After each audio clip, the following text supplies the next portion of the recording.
Welcome, everyone. We're delighted to have participants from various parts of the globe watching this live or later on. Thank you for joining the Spiritism Talk series promoted by the United States Spiritist Federation every Saturday morning at 11 a.m. Eastern Time. I am pleased to host this talk today by Luiz Lima, who will be talking about the cost of anger. Let's all give Luiz a very warm welcome, and before he starts his presentation, allow me to introduce him. Luiz Lima began his journey in Spiritism in 1990.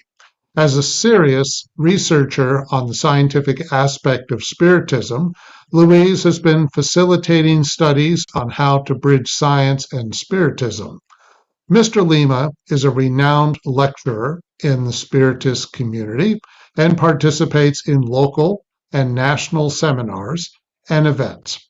Luiz Lima holds a degree in electronic engineering and works in the computer network industry. Please take this opportunity to send your questions during the presentation using the chat window. Luiz has reserved time to address your comments and questions once he concludes his talk. Luiz, it's great to see you again, and it's all yours. Thank you so much, Peter. Yeah, it's a pleasure to be here. And the topic we are going to discuss, at least from my point of view, it's something very present in our society. Unfortunately, anger has become what I call this public asset in modern societies across the globe, unfortunately, especially with the popularity of social networks. So, it seems like everybody is angry at each other. So we're going to do a brief talk on anger itself, just a few minutes, and then we're going to bring this under the light of Spiritism. What triggers anger? What triggers anger is not the same as the cause of anger. Anger is a potential behavior, and there are some triggers. We usually divide these triggers in three different things: external ones, internal, and cognitive. So what are they? External triggers are, for example, physical discomfort, something about physical safety, stress factors. It could be traffic, very loud noises. It could be hunger. It could be a perceived disrespect, for example, when you're feeling misunderstood, contradicted. Those are things that come from outside. That's why they are called external triggers. And they trigger anger. Then we become angry at a point. There are also internal triggers, things like traumas, past traumas, memories, chronic fatigue, hormonal imbalance, and also other things such as violations of your own moral principles. For example, I know I shouldn't steal anything, but I did. And that's a violation of my own moral principle that can lead to anger as well, and violation of belief systems too. And there are also cognitive triggers, which are, for example, patterns of negative thought. For example, you keep that negative thought pattern, you could lead to situations of anger. Assuming the worst case scenario in all situations, for example, misreading somebody's intentions, self-criticism, all of these things. So, but all of these that I mentioned so far, they are not the cause of anger. They are just the triggers. So we need to get to a point where we can understand the causes of anger and what it does to us, and that's the price we pay for it. So we have to deal with our own anger, but not only our anger, everybody around us, angers of others too. That's going to be part of our ongoing journey. We have a tendency to carry anger along with us. What does it mean? Like if you put anger in your briefcase and you go out for your journey, what do I mean exactly by that? Let's give an example. Say, for example, 20 years ago, you had a fight with a considerable big fight with somebody that, let's say, a loved one. It could be a brother, sister, parent, son, whatever. So you had this big fight 20 years ago, and you decided that, you know, you are not going to see this person anymore. You were not going to talk to this person anymore, and you shut it off. You cancel that person using modern language. So what you are doing 20 years later, meaning today, if you still look at that situation from that snapshot that you took on that day, right? You took a snapshot on that day. And then you have this mental photograph of that day, that fight, that situation. However, 20 years later, meaning today, that photograph, that snapshot is out of context, completely out of context. Why? Because you have changed. The other person has changed. The circumstances have changed.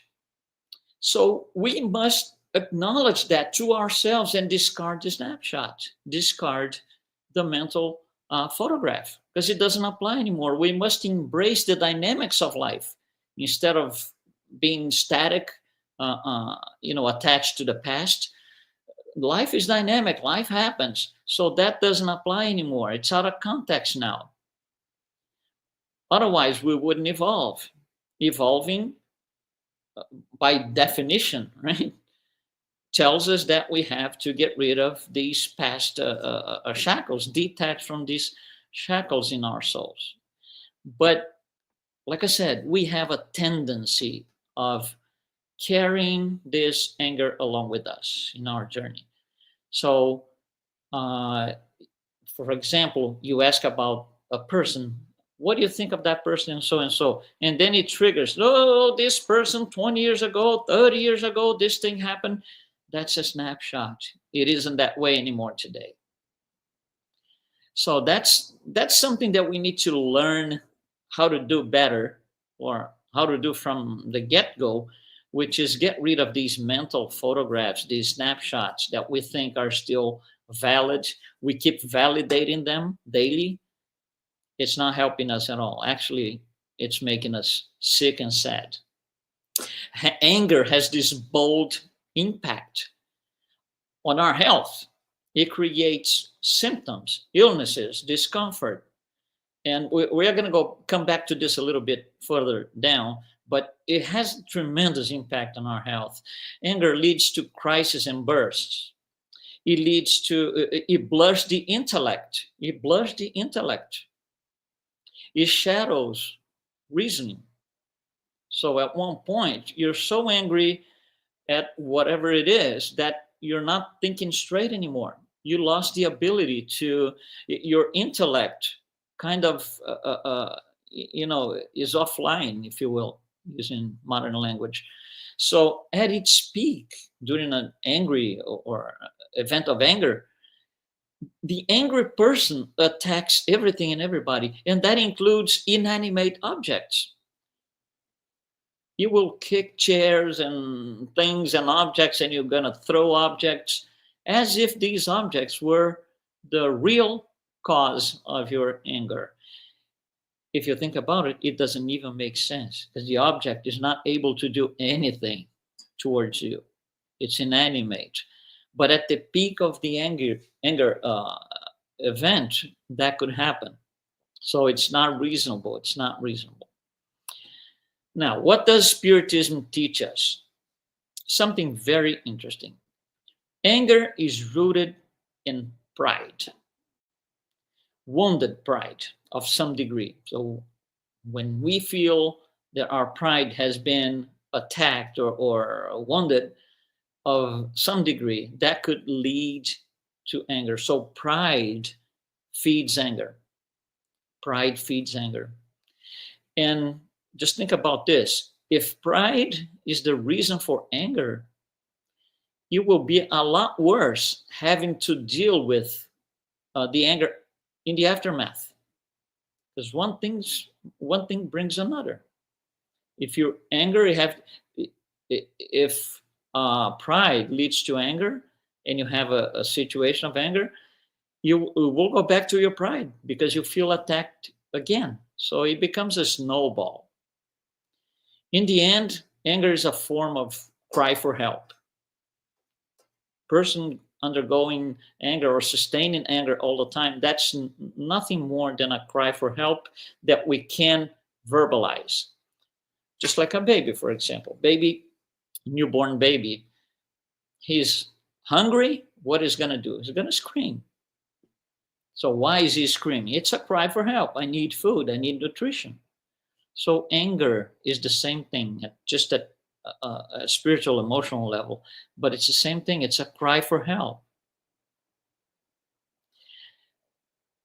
And because pride takes over everything, the person becomes angry because he doesn't know. He thinks it's going to affect her pride if he asks for help. So pride forbids in quotes, please. Pride forbids the person to ask for help. So anger is a workaround to ask for help. And the problem is not, we all have had episodes of anger, small, some are longer, some are really short. The problem is not these little spotted pinpoint episodes. The problem is sustaining the anger. First of all, when you have a situation like, anger, it makes everyone around you unhappy as well. Nobody around an angry person is going to be happy. No one. So it has an impact on the psychosphere, on the psychic atmosphere of the environment that the person is.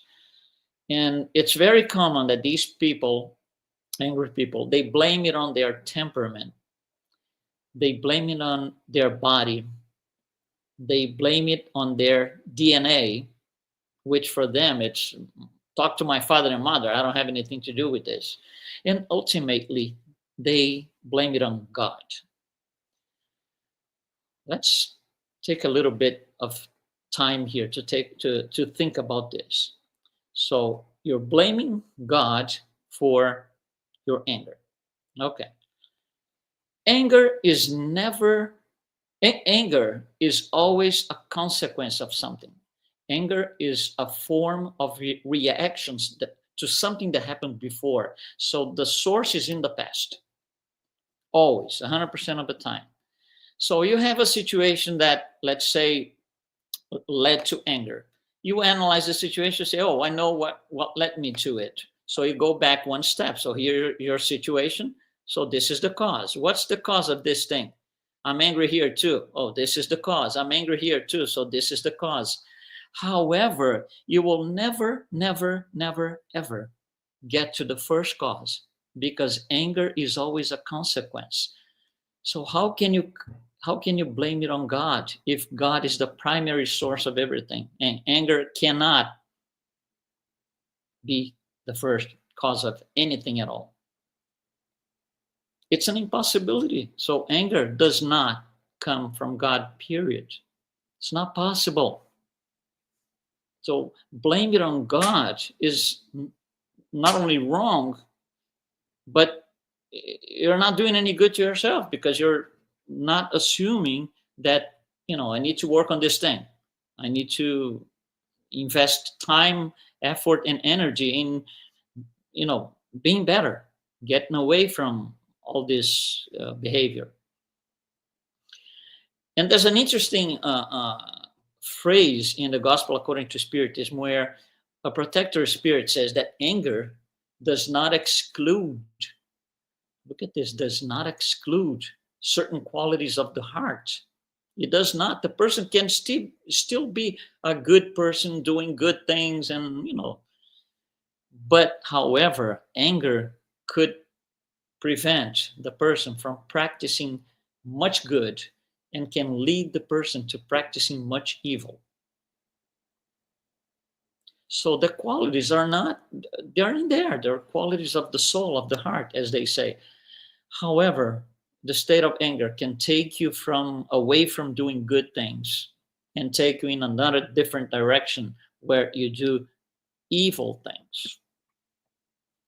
So anger is this sign of being lost. I'm lost. Anger is present in our lives because we were not able to transcend it yet. At one point, as we go along in our journey towards perfection, yeah, we're gonna overcome anger. For most of us on planet Earth right now, which is a place for spirits undergoing trials and expiations, for most of us, is still a reality. We have still not transcended it. So transcending anger is related to how we evolve, which, by the way, depends on free will. That's a whole different story. But yes, it depends on free will. So we could say, for example, that anger is a form of self-inflicted violence.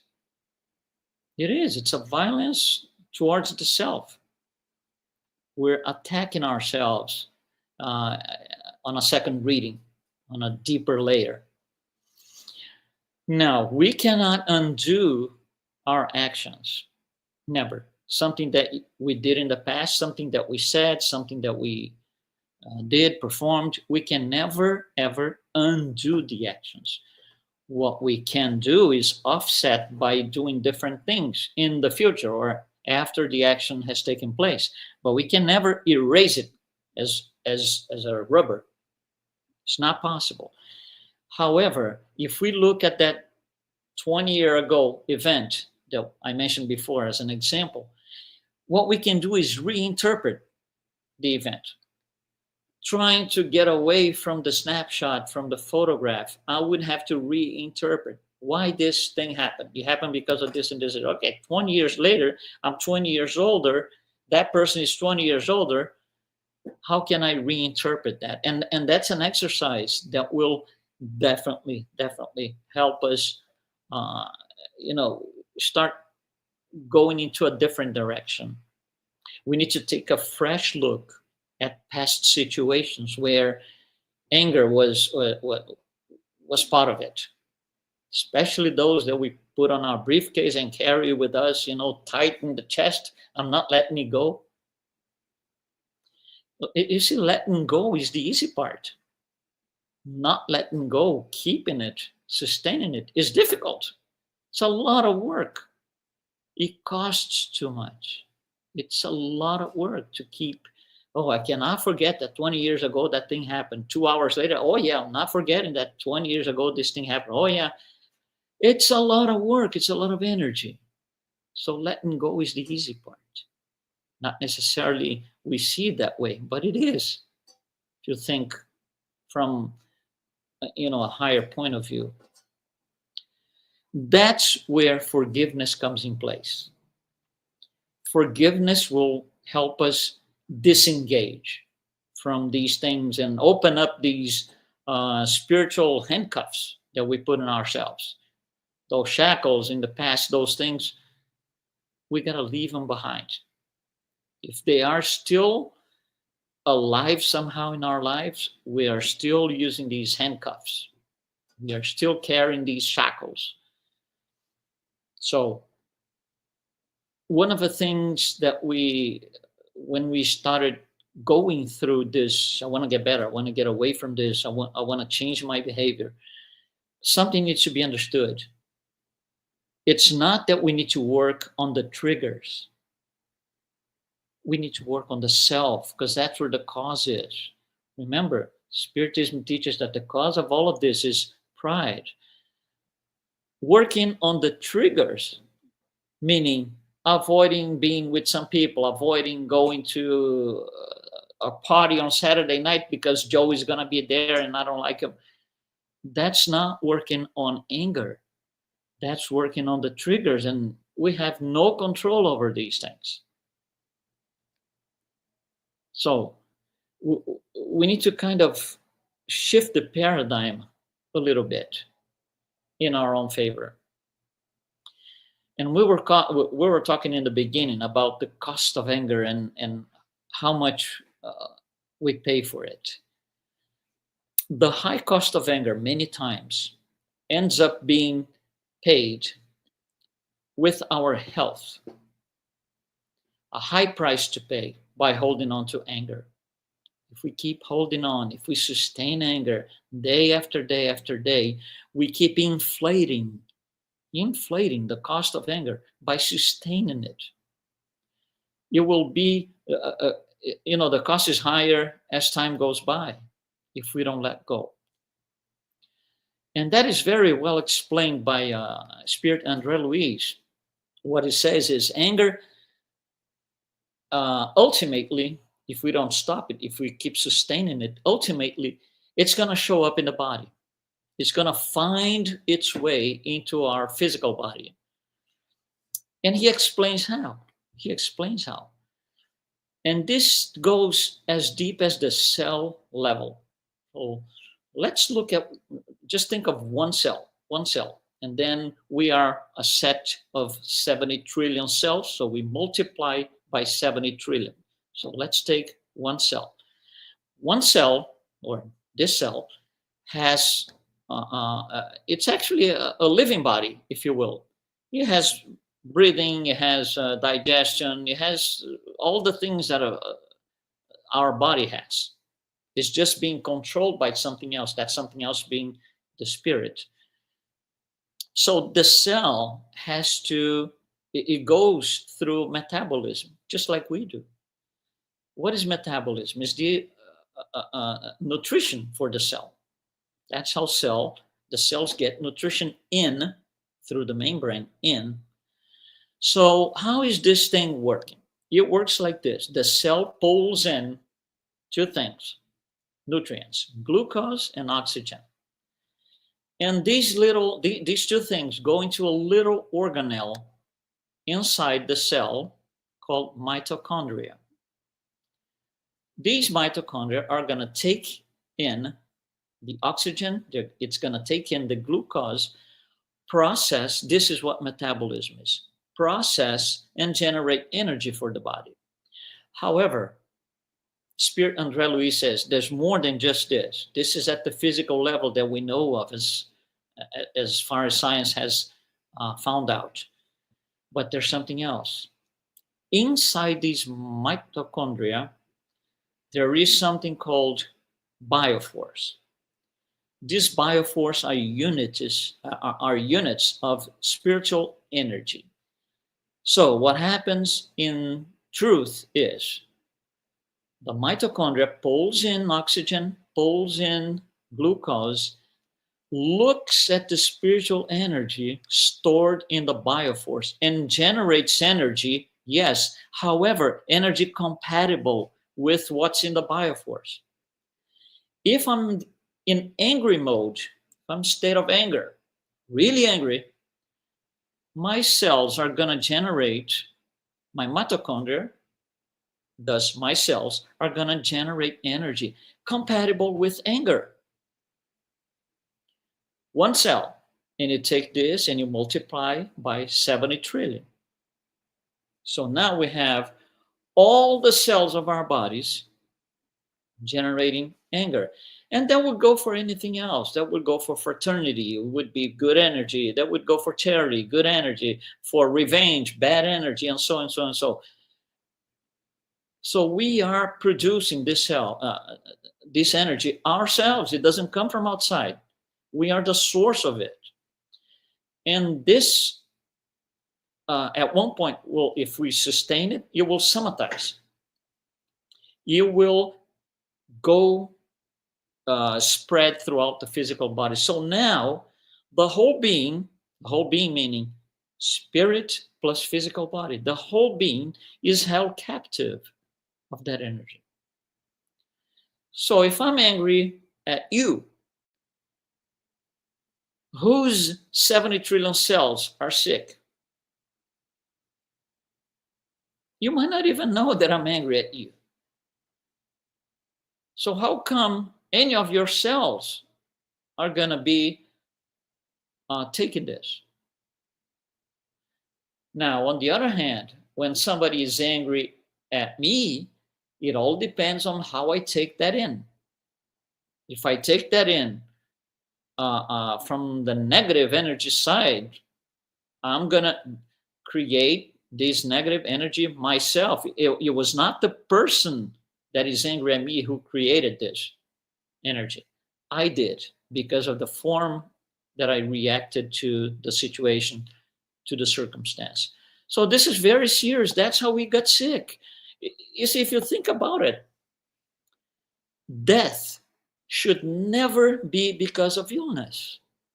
Death should happen because we ran out of vital fluid. That's a whole different story. That's another talk. But most of us, the great majority of people on earth, die because of some sort of illness. They get sick because we sustain things like this. Each one of us suffer what we think we deserve. If you're angry at me and I think I deserve to suffer for that, oh yeah, I'm going to process that in a negative way. Or I can just, oh, he's having a bad day. Let's do a quick prayer for this person. He gets more, less emotional like this. That would be a different story. So it's my choice how I take the anger from other people towards me. But it's my full responsibility on processing that within. So we come here for a lifetime, and life is the context that we create to become a better version of ourselves. By the way, I'm supposed to be better when I leave this life as opposed to how I began. I might choose not to. That's free will, but that's the whole purpose of being here. So we should never script our life within these with these unresolved cases. Oh, I'm gonna do this because 15 years ago this other thing happens.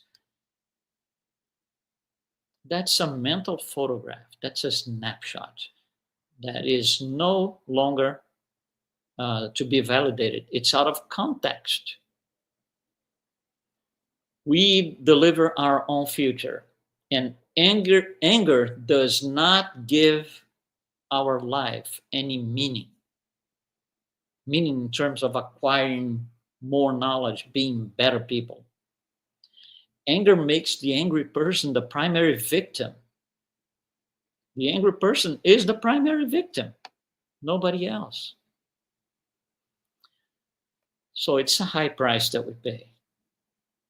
How do we not pay this price? Is there another way to, get rid of anger?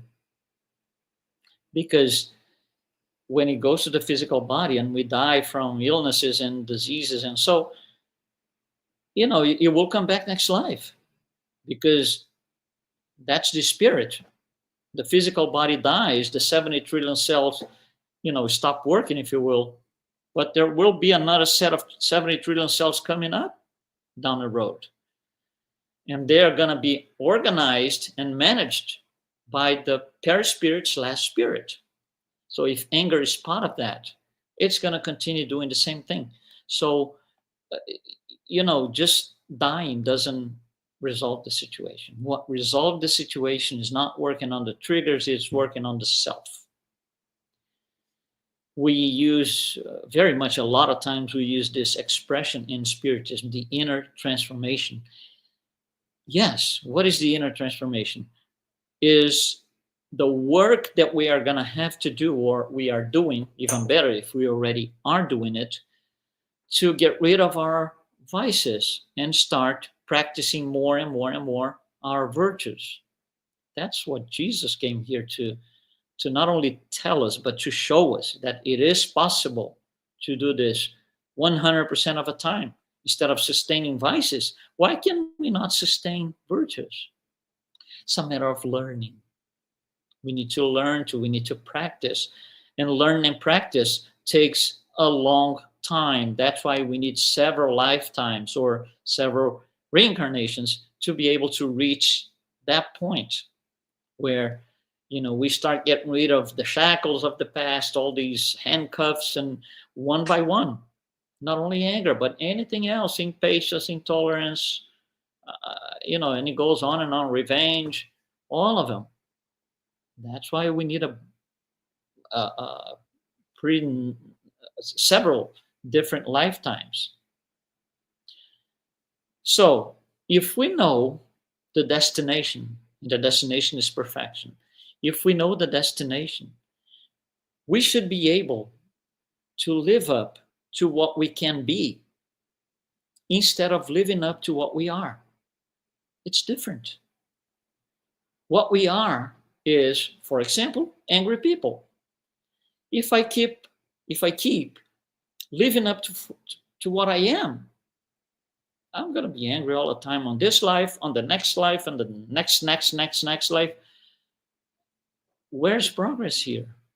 Where is evolving from the point that we are? We should live up to what we can be. Is there a reference of what I can be? Yes. 625. Look at Jesus. Question 625, Spirit's book. He was this reference. He was the one who showed us what we can be. Yes, we can do charity 24/7. Yes. We can be kind 24/7. Yes. Of course, we are far from it at this point. But we have the reference. It's possible. So, I should be living up to what I can be. I should be able to, in, let's say, 3, 4, 5 years, be less angry than I am today. I'm not going to say no angriness. That would be, a difficult leap. But I should be able to, calm down a little bit, be less angry, be less impatient, and so and so and so. So, life around us does not define who we are.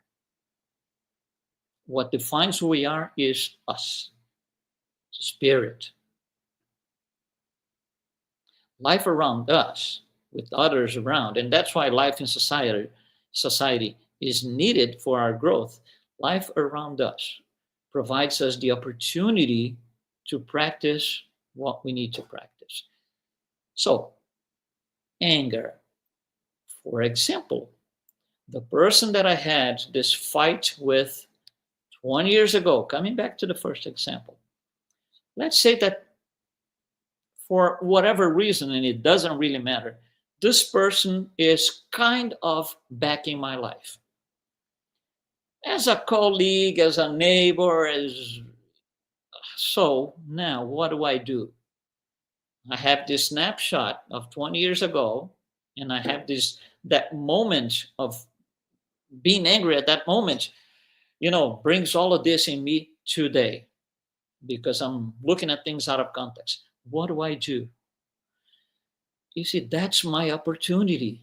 That's the great opportunity, maybe the greatest, because what made me angry, supporting and sustaining this for 20 years, now I have the chance to encounter with this, quotes please, enemy,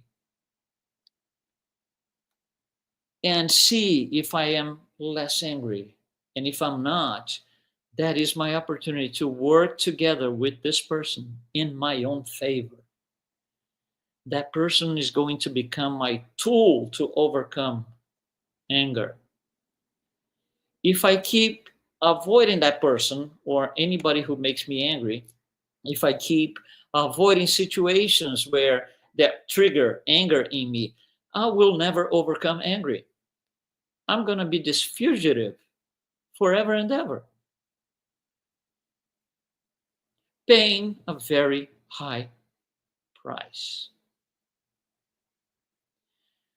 Like Allan Kardec says, right? We carry our own heaven or hell wherever I go. Very common phrase in American society. Wherever you go, there you are. In the Gospel according to Spiritism, Spirit Hahnemann, he's considered the father of homeopathy. he says something interesting about, us being better. There's a long message in there, uh, dictated by him. But he says, you know, if there's such a thing as progress, we need to believe first that we can progress. Does my inventory of beliefs believe in progress? Is progress in my list of inventory of beliefs? And he says, there is always room for improvement. There is always room for improvement. Otherwise, there wouldn't be such a thing as the law of progress. If there is a law of progress, automatically, by definition, by design, there's room for improvement. So the idea that I'm angry because of my DNA, I'm angry because of my physical body, I can't change, I won't do any effort, I won't change, that is going straight against the law of progress, which is, by the way, one of the laws that come from above, and we shouldn't go against it. So I think at the end, this whole talk, this whole thing that we are saying here, and that applies for everyone, myself included, please.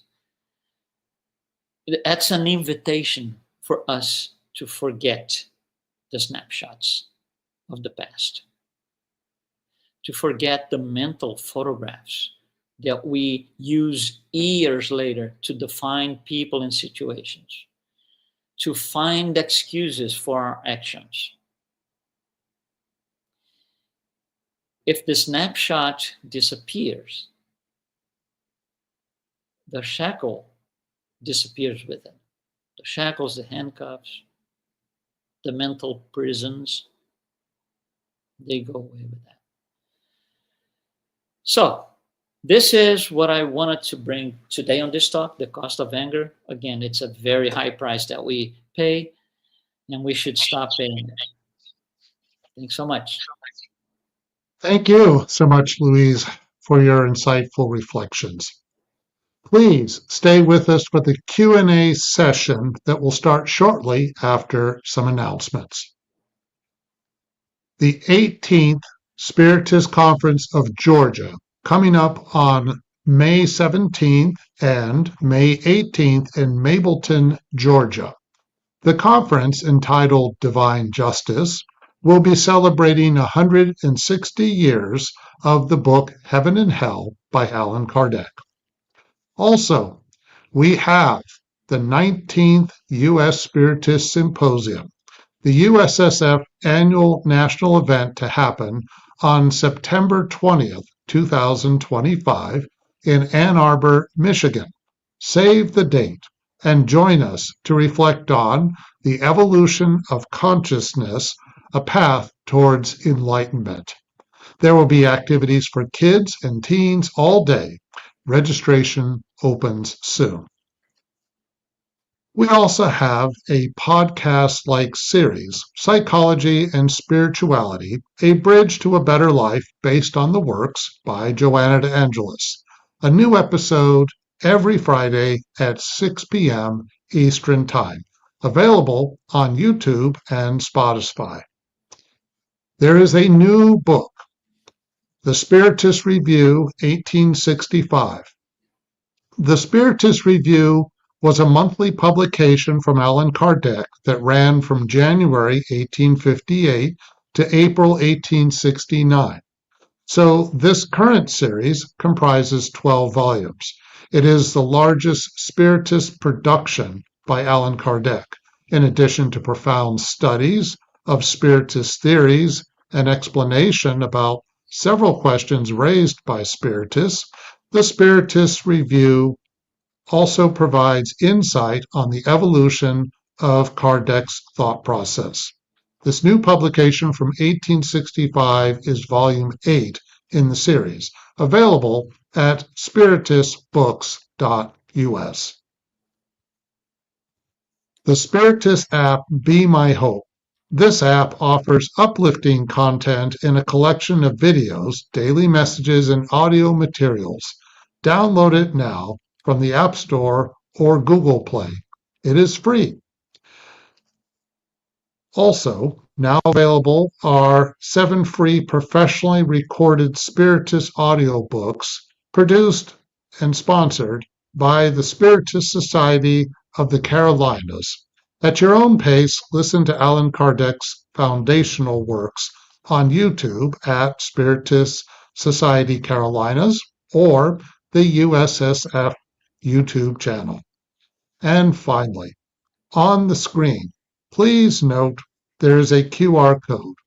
If you want to help the USSF produce more publications and promote Spiritism to everyone, please scan the QR code on screen for your donation.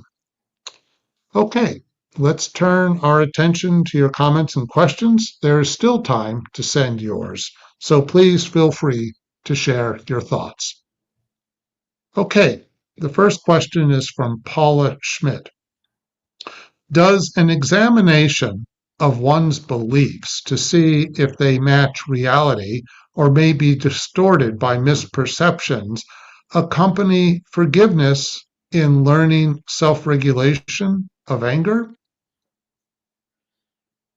Yes, self-regulation of anger is depends very much of how evolved the spirit is. Spirits who are not very advanced, they don't even think they're angry. They don't feel that they are. For them, it's just a regular behavior. So they don't see a need for this self-regulation. They don't have that perception. As we go on evolving, going up on the spiritual scale, yes, there's going to be a point where we say, well, I've been angry, I need to get better. So that's kind of a show us that we have progressed a little bit, to the extent that I shouldn't have done that. I did this thing I should not have. That's a good thing. That's a good thing. Identifying that, I had maybe the wrong perception at the time. And then there's going to be a point where anger is so little that it doesn't bother me anymore. And it will disappear because it just, it's going to wear off. It's going to wear off. I don't need to take that behavior anymore because it's going to be incompatible with my level of energy up here, my level of evolvement here. So the first thing is, where am I here? Where am I? Am I angry all the time? Am I angry and people have to tell me you were angry and I said I wasn't? That's pretty bad. That's, you're down here and you think you're up here. So that's something that should trigger us to, oh, I was angry and I didn't even, my perception of the situation wasn't that. So it's a good insight for us to start changing. Important that we know ourselves. Yeah. Okay, next question from Daniel Santos. How do we distinguish between destructive anger and constructive anger that fuels social change?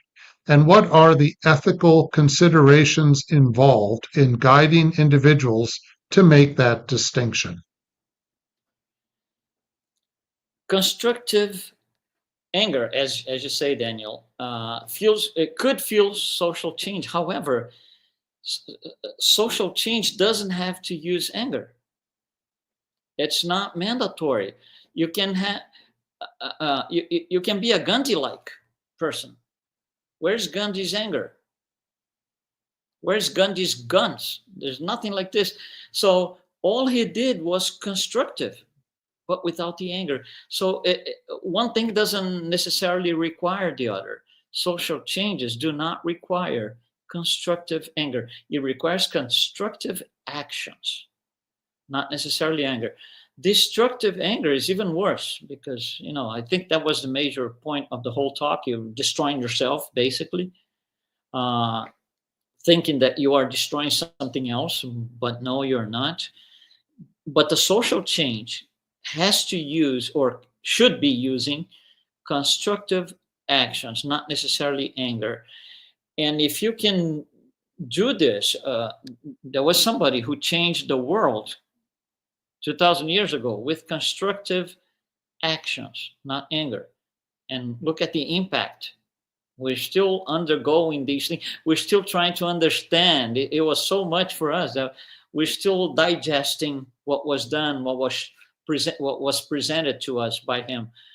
And it grows within the society because one person tells the other and tells the other, tells the other. That takes time. That takes time. That takes effort from each one of us in a society, and it will cross over lifetimes. And that's part of the reason also, because that when you come back for a next life, more of the same people in are the people from the past incarnation, from past lives, because we are all in the same boat. We are all within the same line of thought. So yes, this has to be done in conjunction with other people. Just destroying is not going to lead anywhere. Okay, good point. Thank you. Next question from the United States Spiritist Federation. Are there times when getting angry at people close to us can be useful? It can only be useful if you are in a point in the evolutionary scale where you need that to tell yourself, wow, well, I was angry at this person. 10 minutes later, 15 minutes later, 10 years later, it's still good. But it's good for yourself. It's not good. The gain here is not about the situation. The gain here is you as a spirit. Wow, I did this thing 20 years ago. I'm still carrying that shackle. I'm done with that. I can't do this anymore. So when you ask, are there times? Yeah, but it's very, very, very personal. This is personal, not transferable. It's not that from now on everybody should be angry. No, you should never. However, it did happen, yes. And what do I take home from this thing? It's in that sense. Okay, thank you. Next question. From Benefer Romantico. Well, Louise, do you know your spirit protector? No, I don't. But we by knowing that we all have one, at least one. Prayer helps. At night when you slow down and you put your head on the pillow, it's always a good time to think a spirit, to think a person. Even you don't have to know that person. You don't have to know that person to thank a person for something.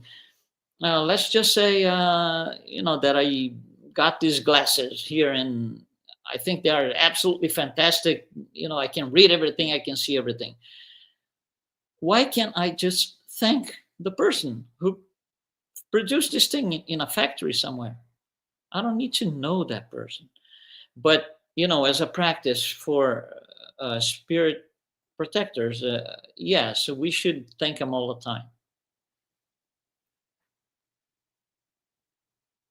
Okay, next question from the International Spiritist Council. Is there a relationship between guilt and anger? Guilt is only good if it leads to change. Otherwise, it's useless. Okay? So if you are angry at a situation, let's go back to the example that I gave you. You're going to reinterpret the 20-year ago event. And you reinterpret it and say, wow, I was really angry. What a stupid thing. I was wrong and the person was right. So I'm bringing this overall feeling of, I'm guilty. But then you have to let that go. You cannot replace anger with guilt. And from now on, I'm going to say, oh, I'm not angry anymore. I'm guilty. And 3 days later, I'm not angry anymore. I'm still guilty. You see, that doesn't lead anywhere. So guilt is only useful if you do something that improves for your betterment. Okay, good point. Another question from Paula Schmidt. Does the regular practice of iMessages or messages? For example, I feel angry. Oh, I see. Sorry. Does the regular practice of iMessages, for example, I feel angry when, enable a person to state what they believe is wrong rather than to blurt out the accusations? Well, again, it only helps if you're using this in your favor, not to sustain that anger, not to, tell yourself, I'm angry, I'm angry, I'm angry all the time. Because if you're just saying that per se, you're just bringing that energy around you. So it has to be something really from the heart, with a purpose, with a very clear intention. That is, I admit that I did this, and I'm asking for help from above, for example, so I don't do this again. I need to, before I get angry next time, just give me a sign that I am about to be angry, so I don't get to it. That's as far as being angry again. In that sense, yes, the I messages will help, but they have to be used really smart. So you don't create this atmosphere, this psychic atmosphere of angriness around you all the time. So maybe the more we recognize when something makes us angry, the more we can eventually become more objective about it so it doesn't consume us. Exactly. Yeah. Okay. All right. Next question from the U.S. Spiritist Federation. Louise, can you elaborate on how anger is a trial in our spiritual journey? Should we be ashamed when we get angry frequently? Oh, so I'm going to start from the second part. So be ashamed. We are all here in the same boat. Feeling ashamed has this pride behind it, saying, don't feel ashamed, don't feel ashamed, don't feel ashamed. So there's pride acting here. So we should not. We become ashamed because we are still not at a level that we can comprehend this. But yes, we feel ashamed of things. And if we feel ashamed, it's more difficult to take actions, because then you are alone.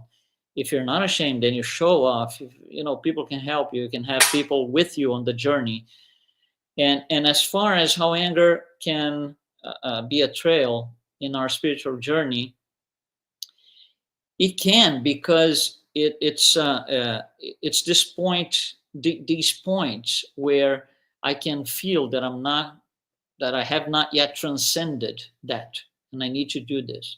So if you go back in your life and you look from your early days in this lifetime, your early days through the current day, you can say I was angry when I was 3 in the school, and when I was 10 with my friends, and so on and so on. That helps you to a point where, am I as angry as I was before, or it used to be 3 times a day that I got angry, and now it's once a year. So yeah, there's progress here. So you see, that's how we should use, and not only anger but anything else, revenge and all of these things. Use that to as a method of evaluation, self-evaluation. So like you go at night and you go, oh, how was my day? How was my week? I had this awful thing with my friends today. Why did I do that? So it's all about self-evaluation, which is how we are going to get better.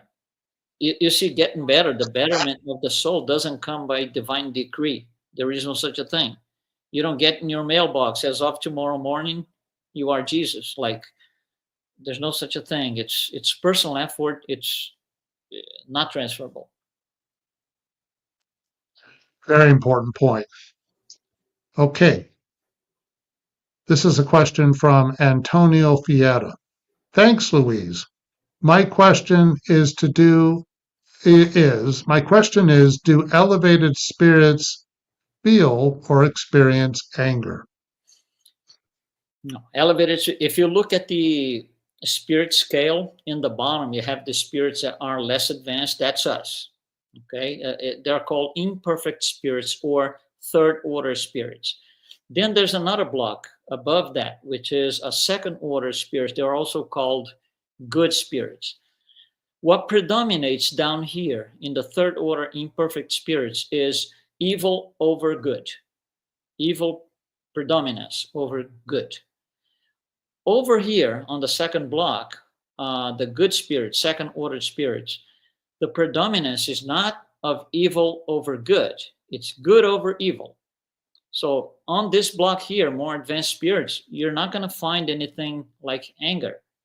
What you're going to find here is spirits reflecting upon the anger they might have had in past lives.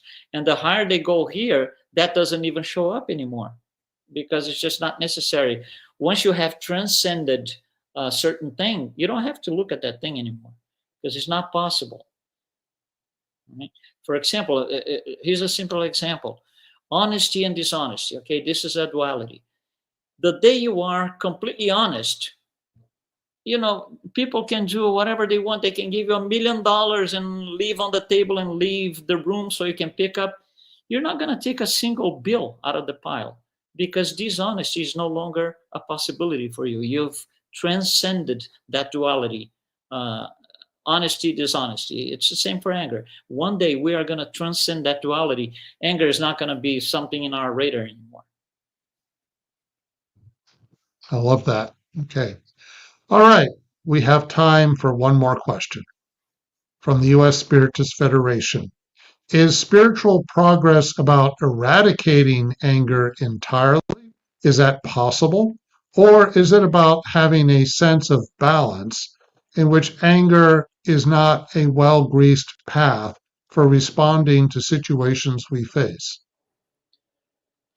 In the first, as we go up in the scale or progress, in the first moment we are gonna be at a point of balance, equilibrium, and then anger is still there, but we don't have this. Anger does no longer shadows reasoning.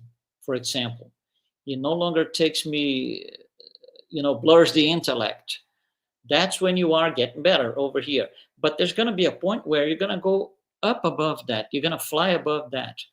And then you won't feel the need to kind of eradicate anger consciously anymore. Right now, we have to do it consciously. I did something wrong. I was angry. And so this is consciousness. Anger disappears when it becomes automated in the perispirit. So when anger is no longer automated in the perispirit, that's when we are free from it. That's when we have transcended that one. Okay, thank you. I believe we have a comment, yes, from Rod. Excellent message, Brother Luiz. Thank you. If the whole world started with your simple message every day, we would quickly create a new reality. Very grateful for your message. We'll get there, Rod. Thank you, Rod. And thank you, Louise.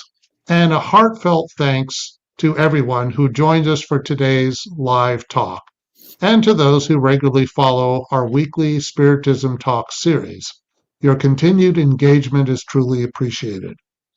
We invite you to join us next Saturday at 11 a.m. Eastern Time for our upcoming live session where Brian Vosberg will explore the topic corporeal assistance.